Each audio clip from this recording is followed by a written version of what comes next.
Alrighty, everybody. Thank you for joining us here on another edition of Extreme Health Radio. I hope you're having a great day.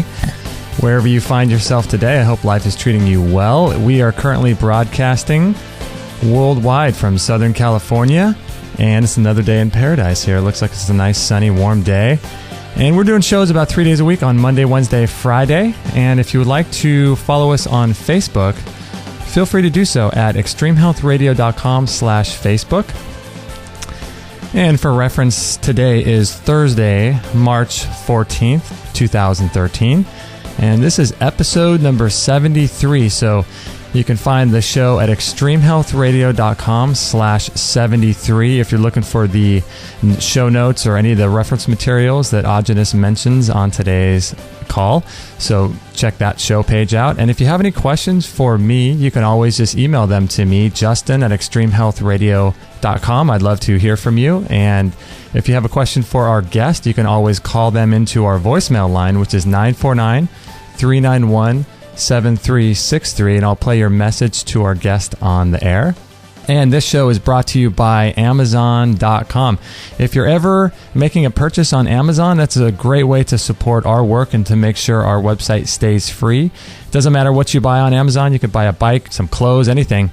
And if you do that every time you purchase, that will help support our work. And you can check it out at extremehealthradio.com/Amazon.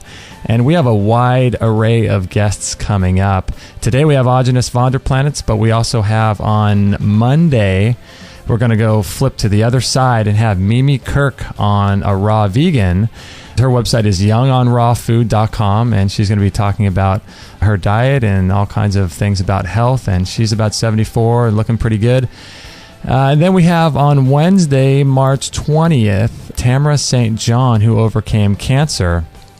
And I'm not sure exactly what kind of diet she promotes, but we like to offer all kinds of different insights and different angles of what the heck we should be eating so that you guys can make the decision for yourself. And today's guest, Aajonus Vonderplanitz, definitely has some ideas about what we should be eating, and it's really an honor to have him on the show. He is the author of The Recipe for Living Without Disease and We Want to Live, and his website is wewanttolive.com, and the 2 is the number 2, so it's wewanttolive.com. And so thank you so much, Aajonus, for joining us today. I appreciate it very much. Well, hi, Justin. Thank you for having me. Yeah, so you are in Malibu, is that right? Yes. Malibu, California, and recently you've done some traveling to Asia or overseas? Well, yes, I do. I frequently travel there. I will be traveling to South Africa next week and then Australia after that. And then I'll return to the state and do a tour here. Oh, wow. So do you have any strategies for traveling like on planes and not have it deplete you so much the way it normally does? Yeah, I wear a mini layered cotton organic mask, because the benzene is high. Only in Australia, where the pilots and flight attendants union filed suit against the airlines and won about 7 years ago. Uh-huh. So all the planes that fly into Australia have to have a filter system in the air duct so that benzene exhaust does not enter the cabin and the pilot's cubicle. Only in Australia does that occur. Oh, wow. So every other plane that you fly in throughout the world is full of benzene. Oh, my gosh. Wow. So that's a little disconcerting for me because I'm half Australian and I go there quite a bit. So what do you wear, like a mask on that flight? Is that what you do? Yes, I had a mini layered cotton mask, organic cotton mask made. Plus I take a organic cotton handkerchief and fold that into many folds. So it's about 12 layers thick. And I put that directly over my nose with a mask on top of that. Oh, my gosh. Wow. And benzene is pretty toxic, isn't it? Oh, very. Yes. What is benzene and where does it normally come from? Well, benzene is part of, is something that they use to use fuel more efficiently. It's an additive, and it's the conversion of oil into a gasoline. Oh, gosh. I've heard a lot about benzene. I think it's really, really cancer-causing, isn't it? Yes, it is. I mean, there are other additives. The benzene isn't the only one, and it's not even the most toxic in jet fuel. Ay. Golly, yeah. And then just the act of being 30,000 feet in the air is a real drain to your system as well. I don't find that's a problem at all. Oh, really? I fly, I'll fly up to, 16 hours at a time. I sleep when I'm on the plane. Usually when I'm going on a short haul, anywhere from an hour to 5 hours flight, I sleep almost the entire way. Oh, gosh. I force myself to stay awake until we're reached, level where I can disconnect the seatbelt, because I don't want that metal attracting radiation into my intestines while I'm asleep for the flight.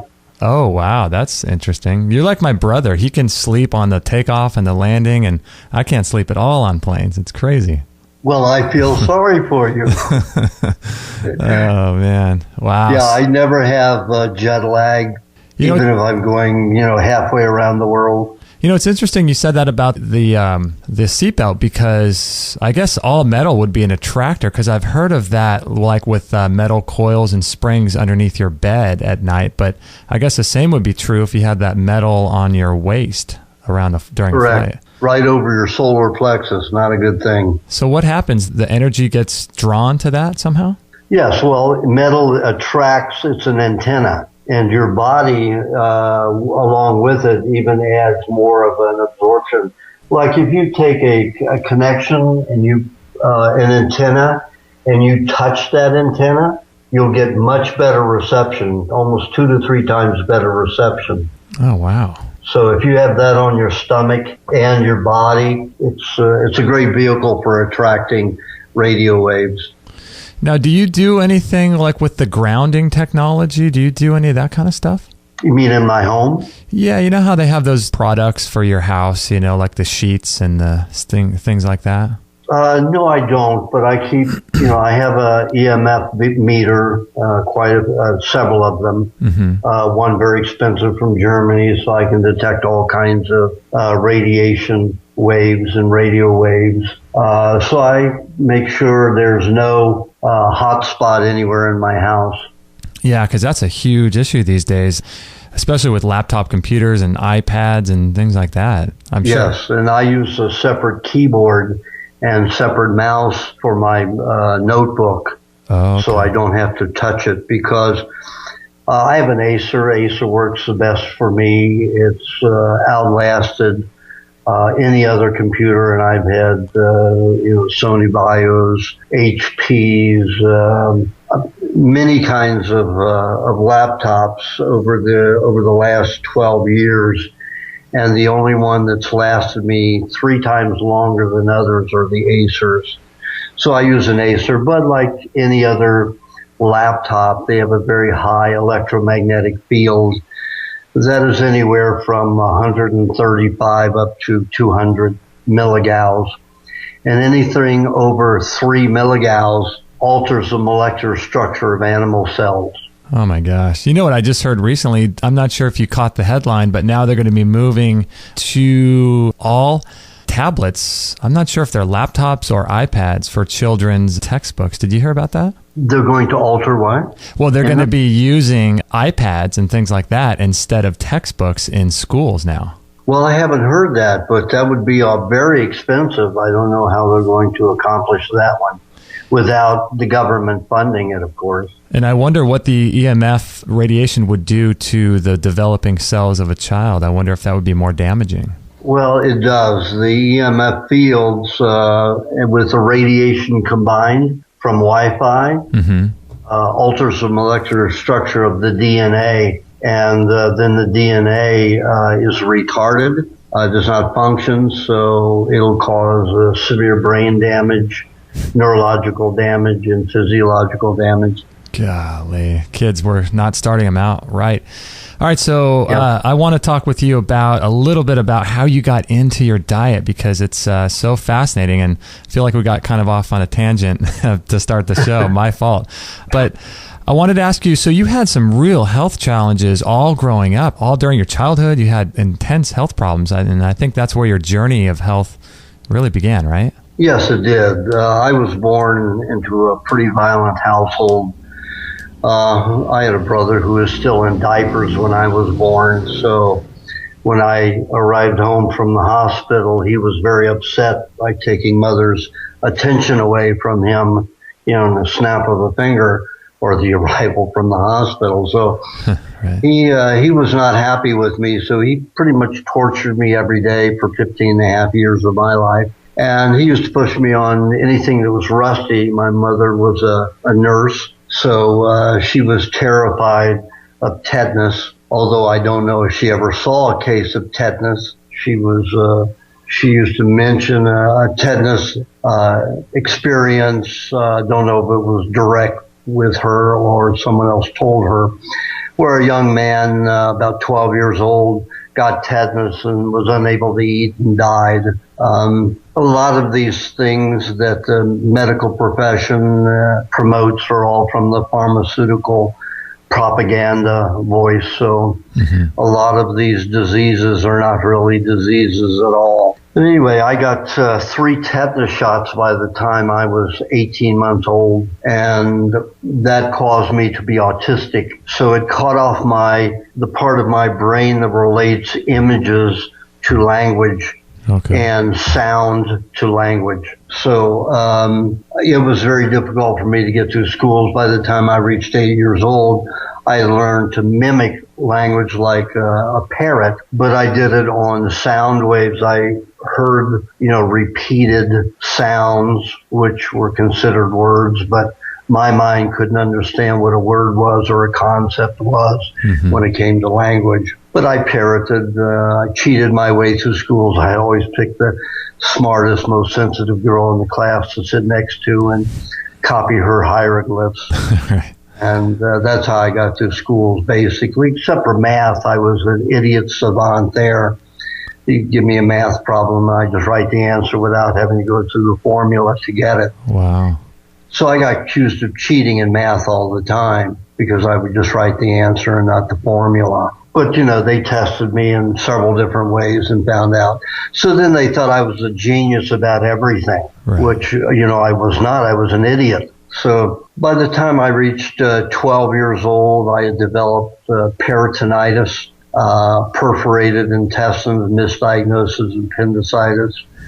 They gave me shots every couple of hours for almost 5 days and completely poisoned my body even more. I was borderline diabetic at that point. And then when I received my 3rd polio vaccine at 15 and a half, that incited juvenile diabetes and angina pectoris. The angina pectoris was unable to be detected physiologically because the medical profession looks for a physiological derangement, a genetic malformation of the heart or congestive heart failure to cause heart attacks, angina. So I had 300 heart attacks between the age of 15 and a half and 22, and 50 of them made me unconscious. But because I was autistic and I did not really understand all the medical terrorisms that are discharged out there to make you go to a doctor, I wasn't indoctrinated with those. So when I realized when I was in pain, if I just relaxed my body and tried to distance myself from the pain, pain would ease. So that was an automatic thing for me. So when I had a heart attack, I didn't tense up and lock the muscles into, like a Charlie horse, because that's what a heart attack is. Oh, okay. The lactic acids and other compounds build up in the muscle, and then they go into a spasm and your heart stops. It's a Charlie horse, very painful. Oh, okay. So I had tremendous amount of pain from these, but I knew that I just had to focus on distancing myself from the pain. So I didn't tense. You know, when you tense with the Charlie horse, it gets worse. Right. Well, with my heart attacks, I knew not to do that. So I didn't die in any of those occurrences, but they were very painful, and people would see me in school, grab my heart area and, you know, fall on the desk and then fall on the floor sometimes. Jeez. So I was taken to the doctor many times, and, you know, they didn't find anything. So they told my parents it was all in my head. Now, I'm autistic. I can't even understand language. And they're saying it's in my head, some kind of mental, you know, thought process. Yeah. And that's what the doctors run to when they can't come up with another kind of ridiculous answer that seems to make sense. So, you know, with all the vaccines that I had and with all the medications through all these events, I was very fatigued, chronically fatigued, and then pain everywhere in my body, fibromyalgia. By the age of 3 years old, by the time I was 8 years old, I had to do something about it because my parents would come in with belts to get me out of bed in the morning, and that was very painful. Oh, yeah. So what I did was I noticed that at 8 years old, I noticed that my parents were drinking coffee and that it gave them a buzz. So I sipped a little of their coffee, and it gave me a definite buzz and charge. So I thought, that's what I want. So I poured myself a cup of coffee, and both my parents, you know, got very upset. Yeah. And basically they freaked. And of course they wouldn't let me. So I would go in at nighttime in the middle of the night, take whatever coffee was left in the pot. They always left anywhere from a half to 3/4 of a cup in the pot, and they poured out in the morning and then start a new pot. So I poured that into a jar, put a lid on it, put it under my bed. So when I got the first, you know, rise and shine, not with a happy tune though, rise and shine like a military thing. So I'd pull the coffee out from under the bed and drink it. And then in school, I was constantly sleeping during classes because it was impossible for me to sleep at night. I was always in terror if my brother or father were going to come in and hurt me during the night. And then, of course, the boogeyman under the bed. So I was in terror all the time. So I'd sleep maybe an hour or two at night. And most of the time I just slept through my classes. Well, that got to be a violent process, too, where I'd have to go to detention and other things. So I began smoking at 8 years old. So between classes, I'd go out in the woods on the school grounds and smoke half to a whole cigarette. And that would charge me for another hour or two. So by the time I reached 16 years old, I was drinking 11 cups of coffee a day and smoking 2 packs of non-filtered cigarettes. And then I started drinking as well so I could sleep at night. So by the time I reached 19, I developed an ulcer, a bleeding ulcer. And, of course, Maalox they put me on, and Maalox absorbs all of your hydrochloric acid, so I was unable to digest food. So then I developed cancer right next to the ulcer, and they decided they had to do a vagotomy pyloroplasty, which is a stomach surgery. They severed all the vagus nerves to the stomach so I would never again secrete hydrochloric acid, which means they put me in the category of octogenarians who can't digest properly. So that caused a tumorous reaction to the incision. So the entire 6-inch incision on my stomach turned tumorous all the way from my skin to my stomach. It got as high as 3/4 of an inch high and up to 1.5 inch wide tumor. Wow. So they irradiated that. I had 10 weeks of intense radiation therapy. And it should not be called therapy. It should be called treatment because it's certainly not a therapy. Right. Irradiating any part of the body destroys the DNA's ability to reproduce for cellular division. So, of course, you stop all healing in that particular area, and it can move to other areas of the body. So that gave me blood-bone cancers, the radiation therapy. Also cauterized my spine. You know, if you take malleable clay and you fire it at like cone 10 Well, that's what radiation therapy, it cauterized my spine, so it was no longer malleable. It was like, granite. So anytime I had any kind of movement, it would scrape the nerves going between the vertebrae, and I was in excruciating pain. I had a movement quotient of probably 2 inches, and then I was in excruciating pain. It used to take me 5 minutes to sit down. Oh my gosh. Because I had to move so slowly. I mean, slower than turtle speed. Oh my gosh. Then they decided since I developed blood and bone cancer, now they weren't taking responsibility to any of their so-called therapies cause these problems, but it's recorded in science and history of what radiation therapy does, causing blood and bone cancers. Right. So then they gave me chemotherapy. That was very short-lived because it basically made me a total invalid. Mm-hmm. I couldn't sit or do anything. I had to lie on a wooden floor with no support, because if I bent my spine at all, curved the spine, I was in excruciating pain. I was lucky to sleep 10 minutes at a time without awaking in excruciating pain. And then I tried to drown myself to get away from the pain. And instead of dying, I don't think anybody drowns in a bathtub. I've tried it. It just doesn't work. Not happening. Anyway, I fell asleep in the bathtub in a hot bath. I thought the heat would, of course, put me to sleep or make me numb to dying, drowning. So I had the tub probably about 110 degrees. And I fell asleep for 2 hours. And the first time in almost a year, I had slept for more than 10 minutes. Wow. So I was very delighted. So I began living in the bathtub and having to reheat the water every 20 minutes to an hour, to be comfortable. But it at least alleviated my pain. Right. And they only gave me about 3 weeks to live. And they wanted to pull all my teeth because all the bone from the radiation therapy, all the bone around my teeth dissolved, disintegrated. So all my teeth dangled in my gums.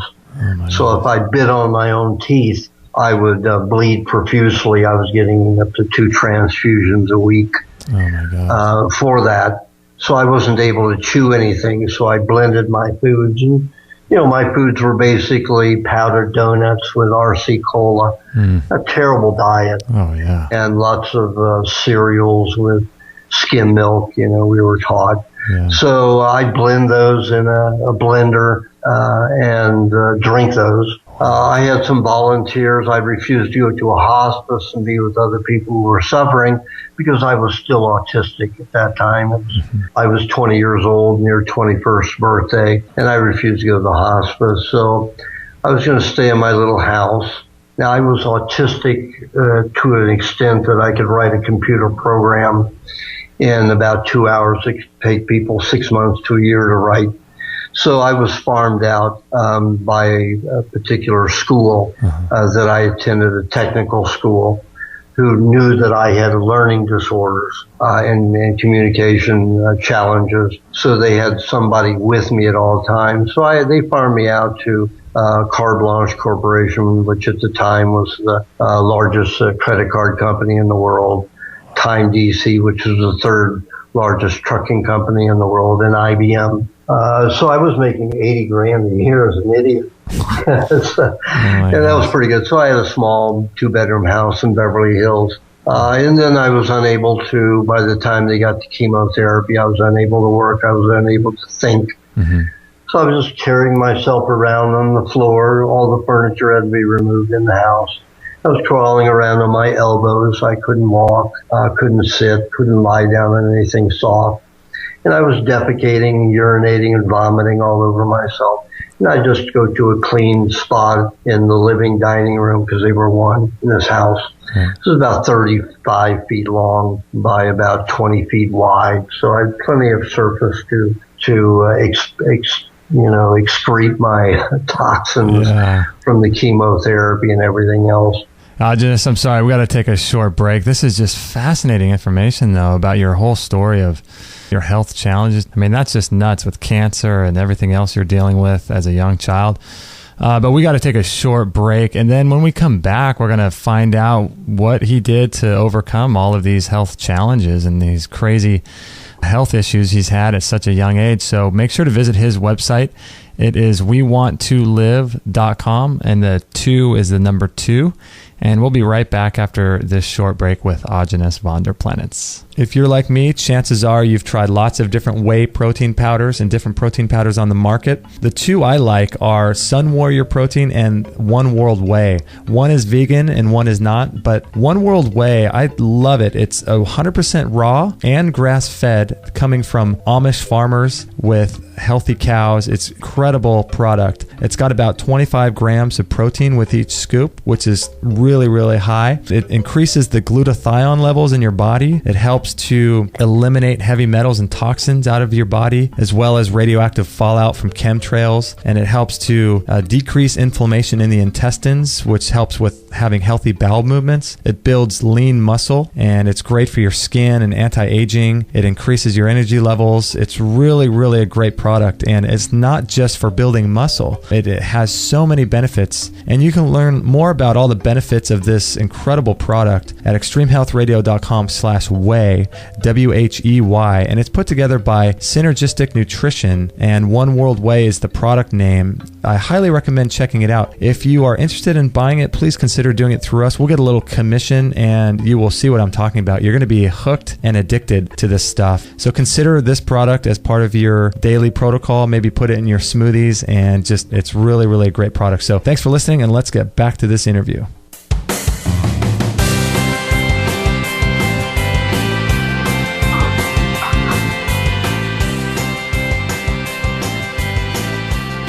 All right, we are here with Aajonus Vonderplanitz from wewantTolive.com, and the 2 is the number 2, wewantTolive.com. And we're having a good time just kind of getting the background on Aajonus's story and how he was faced with so many challenges as a child with health issues. And so at this point, Aajonus, I think you're about 20, 22 years old or so? Well, I was 21. And I was supposed to die around my 21st birthday. I was basically an invalid. And since I refused to go into a hospice to die, 2 volunteers from the hospice would visit me 2-3 days a week. They would clean up all my fecal matter, defecation, and urine on the different spots on the floor for the several days. The 2 to 3 days it would take them to come. And they would prepare my foods, and of course it was like donuts blended with RC Cola or Sprite, something like that, and sucked to a straw.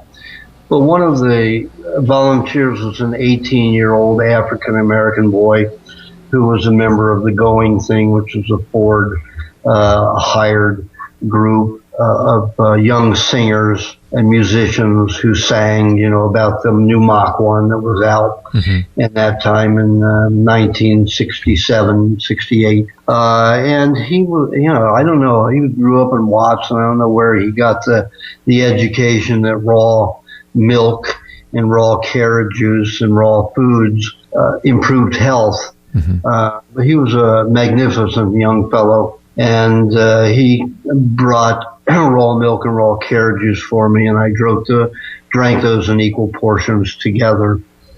And that basically started changing my life. Within 10 days on that diet, my autism shut off, so I was able to understand communication for the first time. I mean, when I woke that morning after about 10 days on that diet, I understood what a preposition, verb, all the grammar objects I understood just instantly. So that began changing my life. So I began studying about nutrition from there, and experimenting with diets, named and unnamed, and my own derivations from those particular regimes. And basically I just tried everything over the next 40 years. And then I came to what I call the Primal Diet. Primal not meaning as caveman or Paleo Diet, which is very misunderstood. Yeah, I was going to ask you the difference between the Primal and the Paleo. Well, what people believe is the Paleo Diet. They believe that, the caveman, our ancestors, ate lots of fruit and, ate raw meats, but mainly lived on raw fruits. Okay. Now, when I was getting better, when I was able to keep the pain down to a tolerable level, I began bicycling all over North American continent, all the way from Alaska down to the Yucatan. So I lived off of a bicycle for 3 years, and I ate off the land. And I was a fruitarian at that time. I had been a raw food, basically vegan, lacto-vegan, the few years before I went off to live in the wild. I was 27 at that time. So that gave me about 6 years to heal. What I had experienced and all the damage that the medical profession had done to me with their so-called therapies. Yeah. Oh, after the chemotherapy, I developed lymphoma. So that was 4 cancers altogether that I was basically living with. Yeah, they say that lymphoma is it's listed as a side effect in their own literature from chemotherapy. Of course. And so is the bone and blood cancer as a side effect of radiation therapy. Gosh, that's amazing. So basically, they gave me my greatest illnesses. If I had just changed my diet, if I had gone to a doctor and the doctor said, eat this food rather than giving me Maalox, right, I would have been well. I would have never suffered cancers. Oh, yeah. I've been in that situation. No, but the pharmaceutical industry, they write the procedure manuals for doctors. This is about 7 inches thick.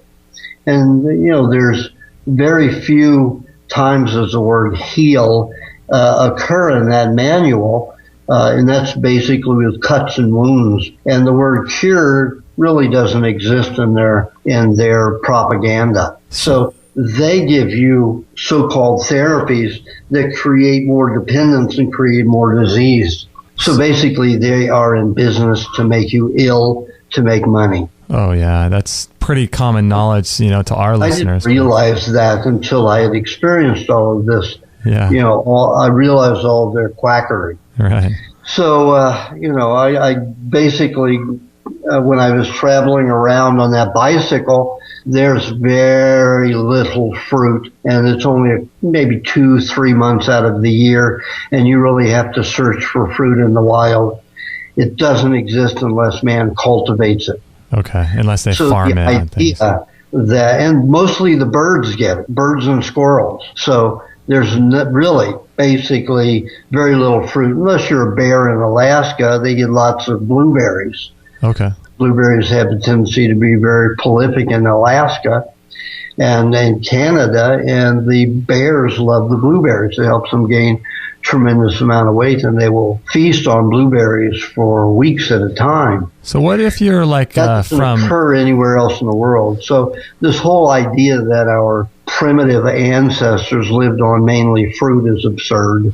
Yeah, so what about people like, from Hawaii or those, Samoa and who live in those kinds of environments? Are they more adapted to things like fruit, do you think, or not really? Well, not really. I lived with quite a few tribes who could have lived on lots of fruit, but they find that it causes osteoporosis, bone deterioration, and weaknesses, and causes the body to get very low in fats. You have high ups and downs with sugar levels when you have fruit. So it's not a good thing to stay on. In fact, the Maasai tribe of Africa, before their 15-year drought now that's basically decimated them, before that it was illegal to eat fruit in their tribe because they were so thin. And they basically lived on raw meat and raw milk, raw dairy products. And that was like the staple of, they probably had some other things, but that was like the staple of their diet? No, that's absolutely all they ate. Oh, wow. And they didn't even eat vegetables or chew. Once in a while, a few of them, for whatever reason, would chew on some leaves like the gorillas and spit out the pulp. But basically, they were considered the strongest, healthiest, happiest, the smartest tribe in the world till this very long, over a decade and a half, drought decimated them. And they only lived on those two foods. Now, I met a tribe in the Philippines on a remote island that took 3 days to get there.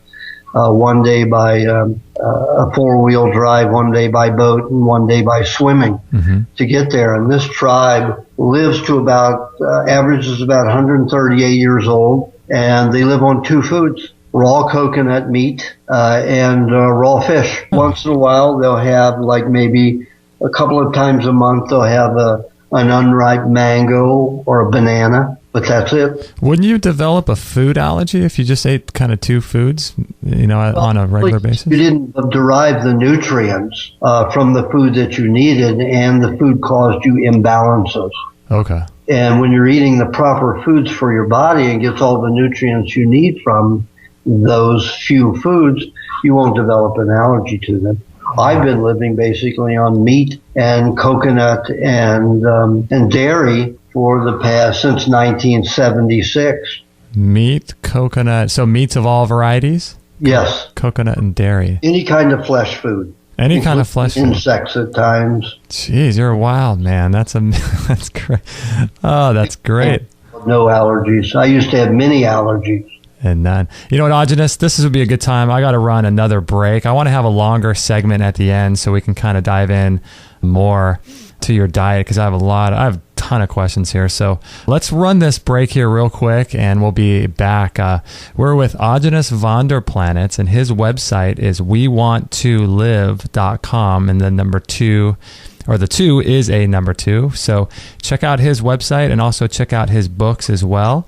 And we'll be right back after this short break. So there's no real way to avoid toxins or chemicals in our daily life. It seems like we're exposed to them no matter what we do in our lives, from paint fumes to mercury fillings, coal-fired plants, perfumes, soaps, off-gassing of carpets in our houses, and genetically modified foods, and foods that are sprayed with pesticides and herbicides, the xenoestrogens in plastics and car exhaust, secondhand smoke, even your dry cleaning and laundry detergents, even your mattresses have chemicals inside them that outgas. So getting these toxins and chemicals and poisons out of your bloodstream and out of your fat cells is going to be really critical moving forward in our society, because it seems like every year there's more and more chemicals that keep becoming introduced with new products in the market. So I would consider getting one of these far infrared saunas. We've got a great sauna developed by Phil Wilson, and I've known about his work for many, many years, and I'm so proud to be offering his sauna on our website.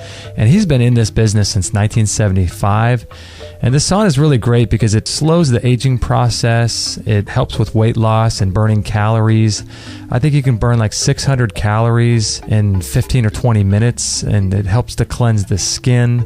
It improves your sleep and helps to prevent illnesses like flus and colds, as well as energizing the body. And it's great for improving blood circulation and promoting cellular renewal, as well as increasing metabolism and inducing profuse sweating. And it's really, really great. And the great thing is, too, is you don't produce any lactic acid. So you can sweat without producing any of this lactic acid that you would normally produce if you lifted weights or went for a big long run. So if you're interested in this, you can check it out, extremehealthradio.com/sauna.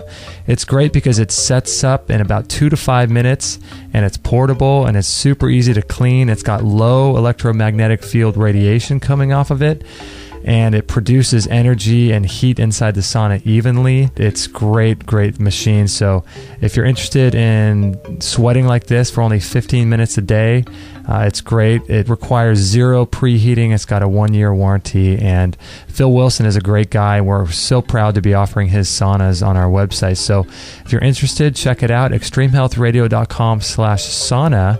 Or you could check it out in our store, and it's $990 plus $25 shipping. And that's really a good deal because many of the saunas out there, you can check them out. They're in the thousands of dollars, $2,000 to $4,000. So this is great. You can buy it through PayPal. You don't even need a PayPal account. It's 100% secure. So consider doing this if you're interested in living a long, healthy, disease-free life. So check it out, extremehealthradio.com/sauna.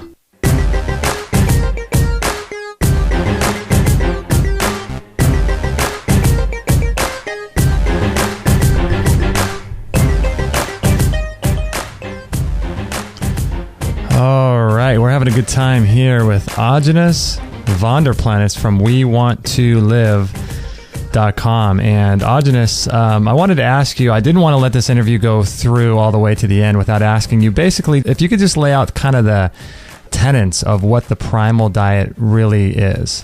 Well, I, based it on lots of experience. In fact, everything that I say in the book has 85%, all the remedies, 85% success rate with over 3,000 people in experiments. So it isn't based on ideology and concepts. It's based on effectiveness. Okay. And while I was finally in early 1990s, I was able to work with a forensic man who did lots of autopsies. So I got to study 8 bodies during autopsy. Mm-hmm. I was able to take their secretions from the stomach, liver, and put those on different foods to see how they changed the substances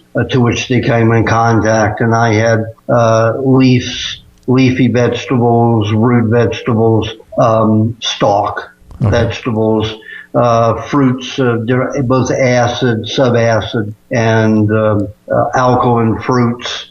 I had different types of meat, flesh foods, fish, beef, and chicken. And I took the secretions from those 8 corpses, and I put them on all these different foods to see what kind of digestion happened and how they affected those foods. And when I put the hydrochloric acid from the stomach linings on the food, the only food that and I also put nuts there. I had different varieties of nuts, 3 varieties of nuts, soft, hard, and semi-hard. And I applied this hydrochloric acid to each one of those foods. The only foods that it properly and significantly broke down were meats and dairy.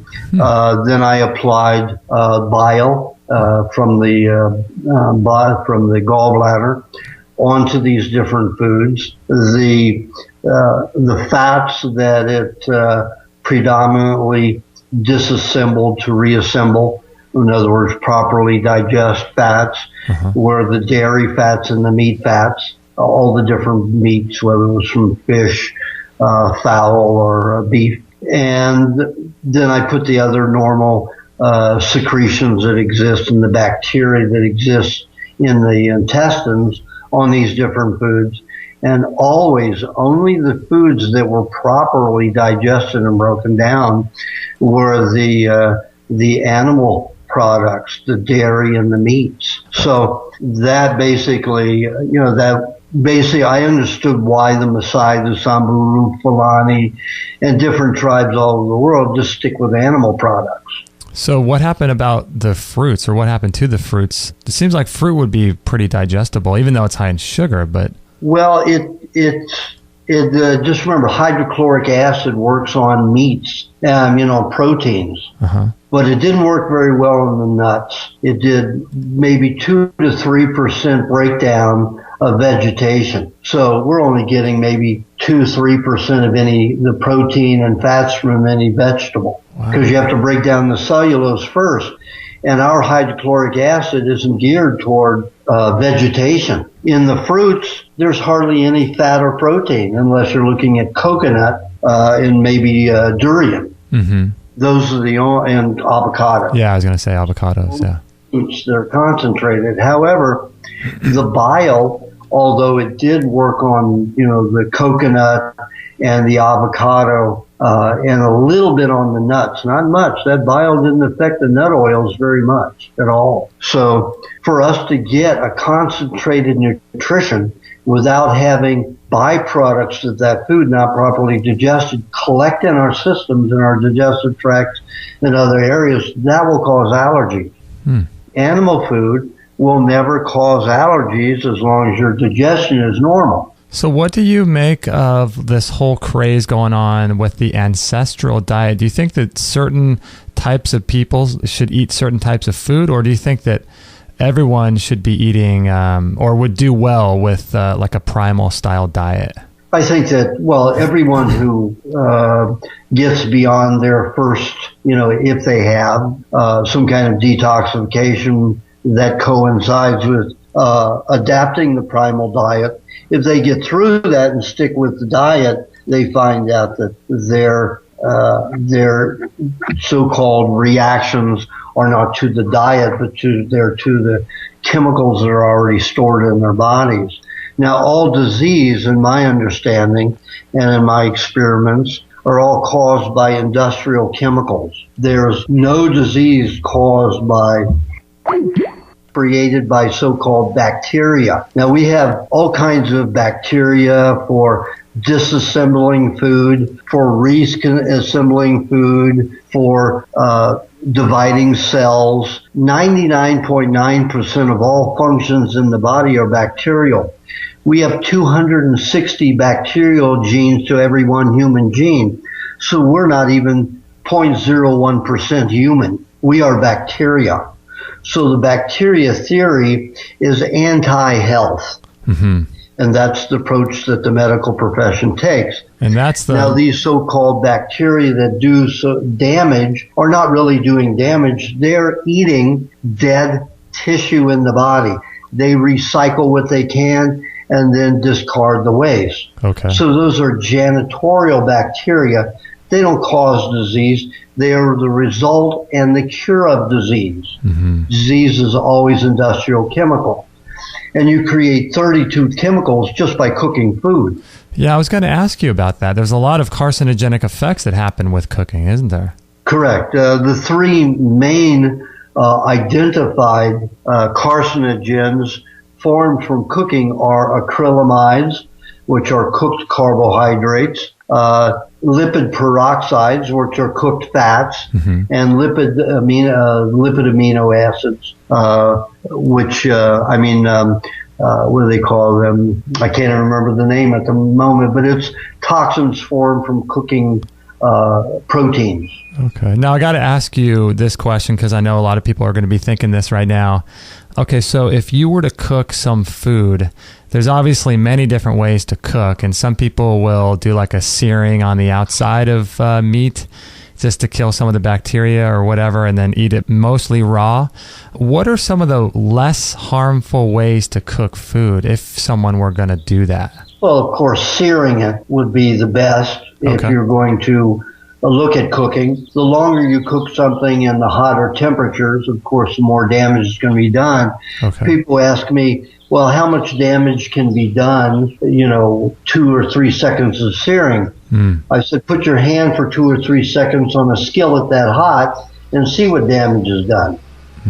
Okay, so it's kind of obvious. It's progressive then for how long you cook it. And correct. So, the amount of damage done is the amount of heat mm-hmm. and the length of time of exposure. I've heard that boiling is probably a little bit healthier than some of the other ways of cooking. Well, that's a belief. I haven't found that it's, in animal experience, experiments, I have not found that boiling is any better than anything else. The reason they say boiling is because when you're cooking something that's not in water, you're evaporating a lot of the nutrients in it. You lose your oils, your fats that cook out in frying or broiling. So when you're cooking in water, it preserves more of that doesn't evaporate. Okay. And boiling the water, of course, stays in the water. Okay. So that's the belief. However, I haven't found that it causes any considerable change except with broth when you're dealing with bones. Okay. Although you cauterize those minerals at high temperature, you've destroyed, 90% of the calcium, or you've altered it so that it's a very rigid structure. It isn't easily malleable. Mm-hmm. So your bones will become brittle because of it. It does provide more minerals and some more nutrients when you boil things in water. Okay. boil. Of course, that's in water. People boil in fats, oils, and those are your worst. Anything that's fried is the worst thing that's manufactured. If you happen to fry in coconut oil or olive oil, of course, there's going to be less toxicity, but anything in the commercial industry, I don't care if it's in the health food industry or what, they use hydrogenated oils, which are plastic oils that aren't even fats at all. So what are some of the foods that you eat? Like, what have you had today for food, or have you eaten even yet? When I eat a lot of small amounts of cheese frequently because that absorbs poisons throughout the stomach and intestines, so they don't mix in my food. So I'll eat a little piece, like a sugar cube size of no salt raw cheese, 10 minutes before I eat anything. And then let's say it's all, well, when I first awaken, because, I sleep for only 3.5, 4 hours a day. I have plenty of energy. Wow. And don't need to sleep much. So I'm pretty productive, but still after that amount of sleep, you have more toxins that get dumped into the stomach and intestines. So I'll eat 1 to 2 tablespoons of cheese with a teaspoon of raw no salt butter first thing in the morning. Then after that, I'll suck a few raw eggs about 5 to 10 minutes apart, because eggs are the most digestible food in the world, and they're the only food that contains every nutrient on the planet. Now, do you want to have eggs by them like on an empty stomach, or can you combine raw eggs with different things? You can combine raw eggs with any kind of animal food. Okay. Sometimes some people don't digest the combination of milk, eggs, and honey together for milkshakes. Okay. So they may have to leave out the honey or leave out the eggs if they're mixing those particular foods. For a few people, not many, but a few people will cause some stomach cramping. So would you say that cooking eggs, like scrambling them, you're really losing a lot of the value there? Well, like any food that you cook, you alter the amino acids, the proteins. The amino acids are proteins, the fats and and anything else. The enzymes are destroyed. All the vitamins are destroyed, at boiling temperature. Even at 140 degrees, you've altered all vitamins. Jeez. You've incapacitated all bioactive enzymes. They are no longer bioactive and also cauterized. So really, you can't cook over 105 degrees or heat over 105 degrees most foods. And most fats should not go over temperatures of 96 degrees. Really? Yeah. Wow. Okay. Yeah, I've heard different numbers on that. That's pretty low. So how do you make eggs taste good if you're going to just suck them out of the shell like that? Or is that like an acquired taste that you've kind of developed? That's an acquired taste. Most people don't have a problem with the taste of raw eggs. It's the sliminess of the egg yolk. The egg white. So I tell them, I suggest that they take like a teaspoon of the egg white in their mouths at a time, mix it with their saliva until it turns into water before they swallow it. Mm-hmm. A lot of people that try to drink down eggs will gag. I, even to this day, will gag on an egg if I try to drink it whole and raw by just downing it the way Rocky, Sylvester Stallone did in Rocky. Well, I saw you do that on the doctor's television program. Yep. But you saw me suck out the egg white first, mix that in my mouth and swallow it. Oh, yeah, they did. Then the yolk at the finish. What was that experience like, being on that show? Well, there are 4 doctors on there, 4 MDs. Yeah. And, they throw all these questions. It was okay because the producer was an alternative-minded person, and those doctors ridicule him a lot and make fun of him. But he was responsible for me being on the show. And they let me answer everything, but of course, they didn't put a tenth of my answers, not even 20% of my answers. Yeah. They let the doctors have a lot more time than I, and they asked questions that not all of them could be answered. Right. And they should not have put anybody's question on there that did not get answered. I hear you. Yeah, that was interesting. Did that. So it's, of course, biased. And then for Dr. Travis to go on the Dr. Phil show and say that my diet was the most dangerous thing in the world is ridiculous, because Travis knows nothing about diet. And you don't learn anything in medicine about that. All you learn is drugs right. with the medical profession and training. So for him to attack me and the diet was an absurdity. And for Dr. Phil to accept it on his show was very unprofessional. Yeah, I saw that. We'll put a link to that video on this show page. And so, gosh, I have 1,000 questions for you, and I know your time's limited, but I wanted to ask you this question about, oh man, so it may have been you, but I may not have, I'm not sure, but I feel like in one of your books, there's a mention of Primal kind of shake that you do to reset your thyroid. Am I getting that right? Was that in one of your books? Yes, but you're zeroing it into a thyroid. What I said was that you can take glands from an animal and mix them in milk with honey. And what you do is take the glands first, cut them up, and put them in a food processor and make it into a mince. And then add that to a blender with anywhere from 2/3 milk to 1/3 glands, or it can be a higher concentration of 50-50 with a little bit of honey, and blend that together and make it into like a soup and drink that. And that will provide your glands with specific nutrients for those glands. And you can restart your thyroid with that. But as I said in my workshop DVD, which is 5.5 hours lecture that I did at UCLA in 2007 about the body and about how the diet works and how the body functions differently than what the medical profession does.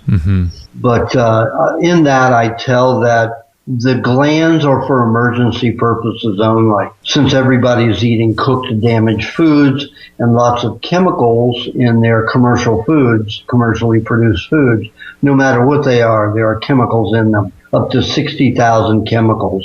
And that causes harm and damage. So the body's always in an emergency state when eating those kind of foods. So your hormone levels will naturally be higher, especially adrenaline, because those hormones are high in fat, and your body uses fat to chelate, bind, harness toxins and poisons in the body. Wow, golly. So now that DVD that you just mentioned, is that available on your website? Yes, it is. Okay, and as well as your 2 books, which are We Want to Live and The Recipe for Living Without Disease. Yes, and there's also a recipe DVD, which is 2 hours and 14 minutes, and it shows you how to make these foods, in 10. You can make a cheesecake in 20 minutes or less. Yeah, because when you're eating this kind of style diet, you got to make things taste good, right? Oh, yes. It can be absolutely delicious. Yeah, that's amazing. That's amazing. And the recipe book, I have 82 meat sauces that can be made in 3 to 5 different ways each. So that's 400 sauces. Wow. So you see patients as well. You take nutritional consultations over the phone and things? I do. When they can't be in person, it's always best in person. But there are people who can't fly to Malibu, or they're not in one of the cities in which I have speaking and consult engagements. But I do, and they're posted on that website. Now, that is not my website. I don't have time to facilitate a website, but I contracted with a person who's been on the diet for about 14 years to basically peddle and make available information that isn't in my books. Okay, interesting. I have a newsletter on there, which is like $85 a year subscription. But anybody who subscribes gets all of the back issues to 2006. So basically there's 1,500 pages of more information there about the diet and about the human body and about, pollutant industry, commercial and otherwise, that are affecting our health and food. So it's basically 3 books there, which would be 500 pages each. So there's plenty of information there. Yeah, people aren't going to be lacking. And so you, on top of all of this, you actually go around and give lectures, because I'm on your email list, and you give lectures all around the area, right? All around the world. They publish my books in Thai and Finnish and Finland. Those 2 countries have translated the book and published it in their language. Most other countries, you have people who read English, so they buy my books in English.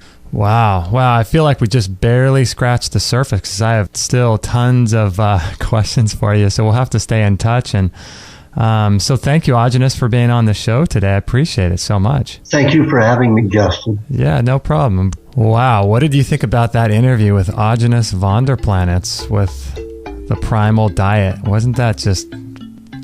I don't know if it's crazy or if we're crazy for eating the food we eat. What do you think? It's just, to me, it seems crazy, but I have no idea. That I feel like the more and more that I learn about health and nutrition, the more and more I realize I don't have a clue what we should be eating. I feel like one guy says this is bad, another guy says, that's bad. And, man, it's just it's a moving target. That's for sure. So what we like to do here on Extreme Health Radio is just provide information for you guys and really just kind of let you guys decide what's going to work for you, what you resonate with, what you kind of are naturally drawn to, and what you're not really that into. So there's a lot of differing opinions out there. And I know Aajonus's diet is very controversial, but, I kind of have a feeling he's onto something. I don't know, if there's danger to the way he eats with bacteria. Maybe our guts are very sterile coming out of a traditional standard American diet. And as a result of that, maybe we wouldn't be able to handle types of foods that he eats. But perhaps if you were able to clear up your gut and really get to a level of health that you ideally should be at and that kind of thing, maybe at that point you would be able to handle this kind of food. And I have a feeling that he's right about the cooking of food. I mean, it can't be all that beneficial. There's a book called Catching Fire, How Cooking Made Us Human. And there's some controversy about that as well, because that author talks about how it's the actual act of cooking in our ancestry that allowed our brains to grow to the extent that we evolved our digestive tract and been able to be human beings. I don't know. But I mean, that's a controversial book as well. But I don't know. I just have a feeling that he's onto something. If my stomach could handle it, I've never really tried raw meat that much, but if my stomach could handle it, I would imagine that raw, grass-fed meat from a healthy animal would probably be more beneficial to my body than cooking. So I just have no idea. So anyway, I hope you guys enjoyed the show. If you have questions, I'm sure you can have 1,000 questions. Email them to me or respond on this show page, which is extremehealthradio.com/73. I'd appreciate it if you would post comments on this page and tell me what you think about all this. I just feel like we have a lot to learn, and just being open to new ideas and just being open and accepting of what different people's food theories are is going to help us finally get to a level where we're comfortable with what we're eating, and what we're eating is going to be benefiting us. So amazing information. So do with it what you like. If you appreciate this information and resonate with it and know someone in your life that might benefit from this, it would be really great if you could send our show to your friends or family or whoever you think might be interested. We're kind of relying on you guys to help grow the show and to be, kind of spread the word for us. And so we really, really thank you for listening, and thank you so much for sharing our show with your friends. And if you would like to follow us on Facebook, it would be really great if you could do that. We post a few times a day, all kinds of motivating information, inspiring information about our shows and interviews and upcoming guests and different graphics and videos and things. So make sure to follow us on Facebook at extremehealthradio.com/Facebook, and you can just click the like button there. And I want to make sure to let you know about our store as well. We've got lots of really, really great products, and that's another way that we are earning enough money from this website to be able to support our show and to keep it free, because that's the whole goal, is to make sure and keep it free for you guys, so that anyone who needs this information doesn't have to pay to get it. So that's our thing that we do for you. It's our commitment to you guys, is just keeping it free so that you guys can pass it on and get this information to people who really, really need it. So Please follow us on Facebook and check out our store. Like I said, I think we've got like 75 products on there. All kinds of really great physical products like rebounders and the Ejuva cleanse, and we've got the sauna. We've got, all kinds of different things as far as physical products go.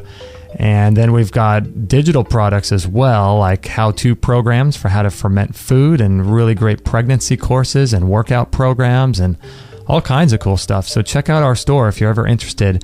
And also, if you would like to just donate, we so greatly appreciate you guys donating, and that's a huge, huge way that we're staying sustainable, and we really couldn't do without your donations. So I want to thank you to those recently who have donated. You know who you are, and I'm just so grateful and thankful. Kate and I are both thankful for that. So if you feel compelled and want to send a couple bucks, you could do that on a monthly basis. Some people do that, or you could do it just as a one-time gift. However much you feel compelled to give, that would help. It doesn't matter if it's $1 or $10, or it doesn't really matter. So just the act of you doing that would really, really bless us and be really great. So if you would like to donate, you can just go to extremehealthradio.com/donate.